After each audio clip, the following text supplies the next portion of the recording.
হিমালয় পর্বতের পার্বত্য উপত্যকায় আজ আমার তৃতীয় দিন। হ্যাঁ, আমি ভ্যালি অফ ফ্লাওয়ার্সের কথাই বলছি। আজকের আমি যাব ঘাঙ্গারিয়া থেকে ভ্যালি অফ ফ্লাওয়ার্স। এই হিমালয় পর্বতের পার্বত্য উপত্যকার পার্বত্য প্রবাহের বিপরীতেই আমাকে যেতে হবে আরও 4 থেকে 5 কিলোমিটার রাস্তা।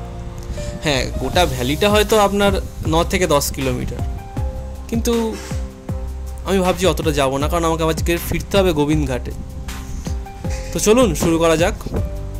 এর বেস ক্যাম্প গোবিন্দঘাটের ভিডিও, মানে কলকাতা থেকে গোবিন্দঘাট কীভাবে আসবেন সেটা আমার এই চ্যানেলেই আছে, ডেসক্রিপশান বক্সে লিঙ্ক দেওয়া আছে, দেখে নিতে পারেন। গোবিন্দঘাট থেকে 14 কিলোমিটার রাস্তা ঘাঙ্গারিয়া অবধি কীভাবে এলাম সেটার ভিডিও আমার এই চ্যানেলে দেওয়া আছে, আপনারা এটা দেখে নেবেন। তাহলে এই ভিডিওতে দেখতে আপনাদের সুবিধা হবে। আর এই ভিডিওতে আমি আপনাদের অ্যাসিওর করছি যে আপনারা একটু হতাশ হবেন না, নিরাশ হবেন না, কারণ পুরো ভিডিওটা জুড়েই অপূর্ব সৌন্দর্য, অপূর্ব সুন্দর প্রকৃতির দৃশ্য আপনাদের জন্য অপেক্ষা করছে। আর এই ভ্যালি অফ ফ্লাওয়ার্সের পার্টটুকু আমি আগের পর্বের ভিডিওদের সঙ্গেই জুড়ে দিতে পারতাম, কিন্তু ভাবলাম না, এই ভিডিওটা আলাদাভাবে দেখানো উচিত, কারণ এত অপূর্ব সুন্দর দৃশ্য আছে যেগুলো আপনারা না দেখলে বুঝতে পারবেন না। আর এছাড়াও আমি এই ভিডিওর সাথে হরিদ্বার থেকে একেবারে ভ্যালি অফ ফ্লাওয়ার্স যেতে এবং ভ্যালি অফ ফ্লাওয়ার্স থেকে হরিদ্বার, মানে হরিদ্বার টু হরিদ্বার যাতায়াতের মোট টোটাল কত খরচ, থাকা, কোথায় থাকবেন, কোথায় খাবেন, কিভাবে আসবেন, পুরো স্টেপ বাই স্টেপ পুরো খরচ আমি দেখিয়ে দেবো। আর স্টেপ বাই স্টেপ পুরো বর্ণনা করাও আছে আমার ভিডিওতে।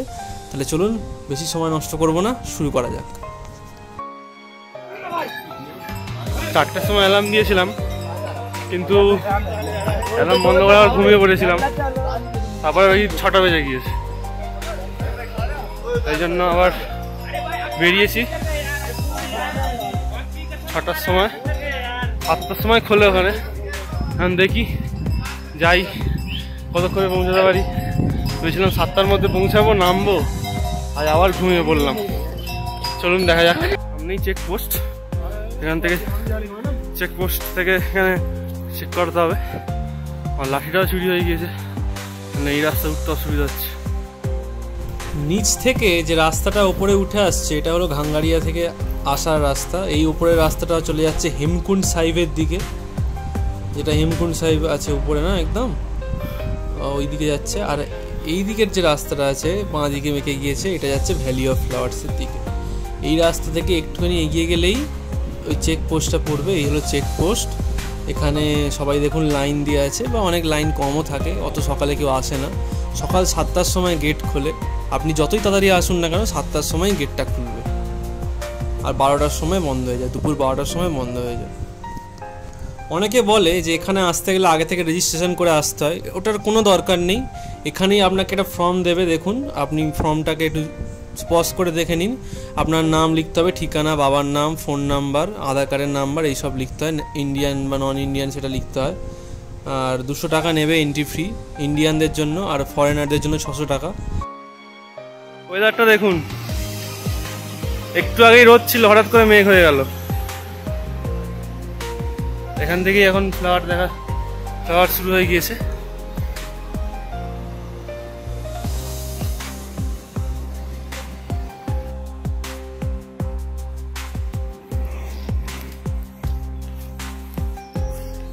স্টিপ রাস্তা, আর কোনো উতরাই নেই, পুরোটাই চড়াই। 4 কিলোমিটার উতরাই। আমার লাঠিটা আজকে একজন সকালে কে নিয়ে নিয়েছে, আমি ঘুমাচ্ছিলাম যখন, তাই জন্য আর লাঠি ছাড়াই এসছি। কিন্তু ভিডিও করাটাও মুশকিল হচ্ছে, কিন্তু ভিউটা খুব সুন্দর, কিন্তু খুব উতরাই, পাথরে পুরো একদম পাথর, আর নেরো রাস্তা একদম। এটা হলো পুষ্পাবতী নদী, এর নাম লক্ষ্মণ গঙ্গা, কিন্তু যেহেতু এটা ফুলকি ঘাটি ভ্যালি অফ ফ্লাওয়ার্স থেকে আসছে, তাই এর নাম পুষ্পবতী।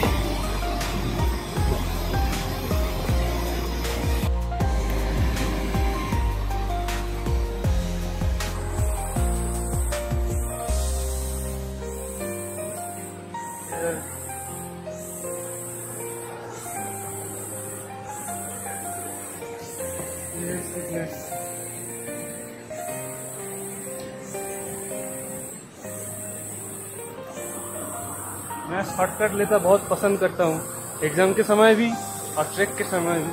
ये रास्ता है, ये शॉर्टकट है।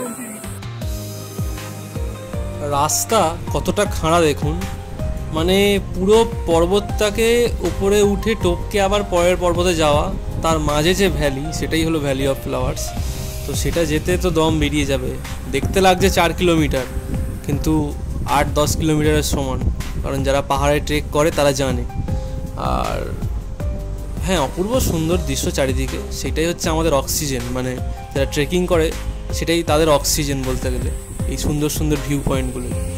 প্রথম 2 থেকে 2.5 কিলোমিটার পুরোটাই 1 ফুটের রাস্তা।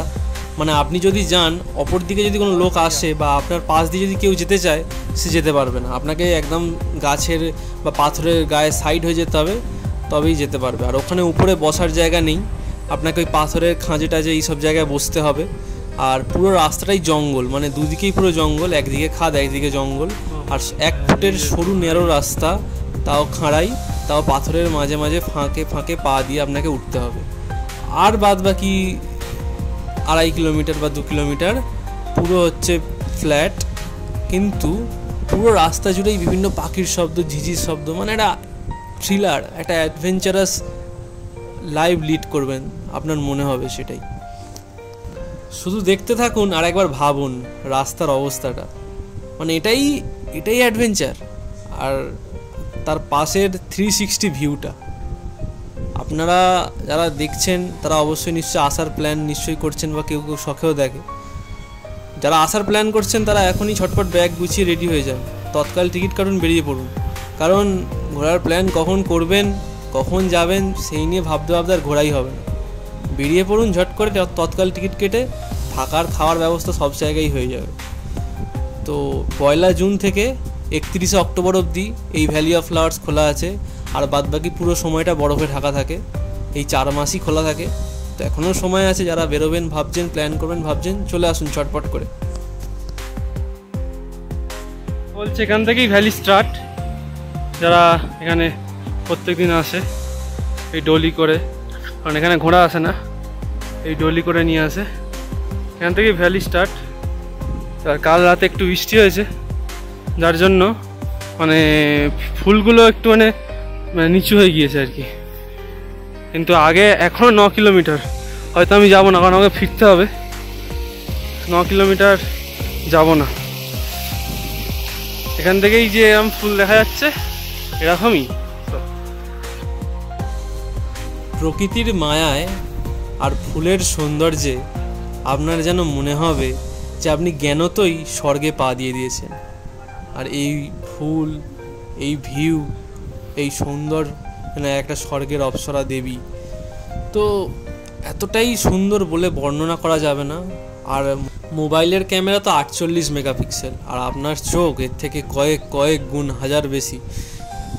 আর এই দৃশ্য যারা দেখবেন ভাবছেন তারা অবশ্যই আসুন।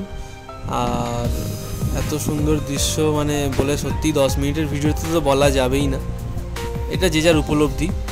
আর এর থেকে আরও 10 কিলোমিটার আপনি যেতে পারেন, মানে একদম ভ্যালির শেষ অবধি, যেখান থেকে পুষ্পাবতী নদী, মানে লক্ষ্মণ গঙ্গা যেখান থেকে হচ্ছে উৎস, যেটা সেখানে অপূর্ব সুন্দর ভিউ। কিন্তু সেটা যেতে গেলে ফিরতে অনেক দেরি হয়ে যাবে, কারণ আমি আজকের বললাম গোবিন্দঘাটে যাব, গোবিন্দঘাটে নামবো।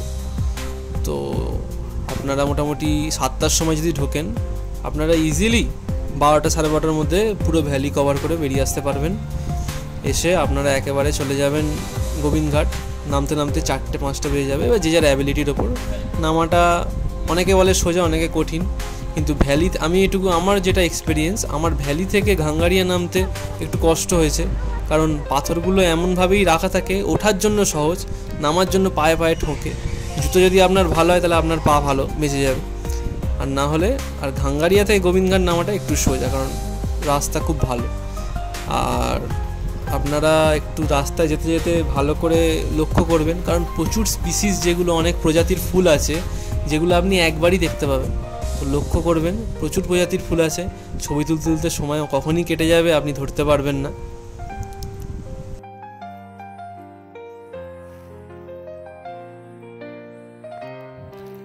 থেকে 500 মিটার উপরে আছি, বসে আছি আমরা। পথে যেতে যেতে প্রচুর বাঙালি বন্ধুদের সঙ্গে দেখা হয়েছিল।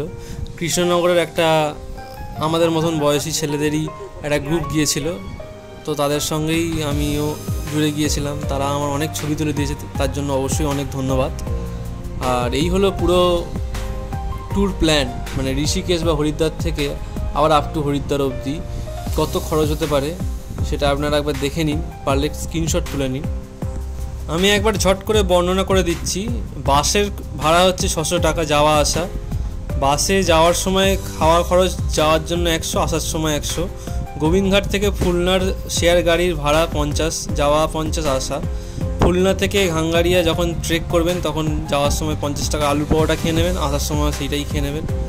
তো আর থাকা খাওয়া তো ফ্রি, সব গুরুদ্বারায় থাকবেন। আর এন্ট্রি ফি হলো ভ্যালির জন্য 200 টাকা, আর একটা 20 টাকার লাঠি কিনবেন। এই হলো আপনার টোটাল খরচ। তাহলে ভাবুন, মাত্র 1800 টাকায় হরিদ্বার থেকে ভ্যালি অফ ফ্লাওয়ার ঘুরে আবার হরিদ্বারে চলে আসবেন, মাত্র 1800 টাকায়। কোথাও কিছু বাদ দিলে অবশ্যই আমাকে জানাবেন, কিন্তু আমার মনে হয় এইগুলোই লাগবে আপনার জন্য। আর এই হলো সেই রেয়ার স্পিসিস যেটা আমি মাত্র ভ্যালিতে একটাই দেখতে পেয়েছিলাম। আর এরপরে আপনাদের জন্য আমি নিয়ে আসবো বদ্রীনাথ ট্যুর প্ল্যান, সেটা অবশ্যই কলকাতা থেকে বদ্রীনাথ। তো আপনারা দেখতে থাকুন। এই ভিডিও এখানেই শেষ হলো। ভালো লাগলে অবশ্যই লাইক, শেয়ার, সাবস্ক্রাইব করবেন। চলুন, বাই বাই, আবার দেখা হবে।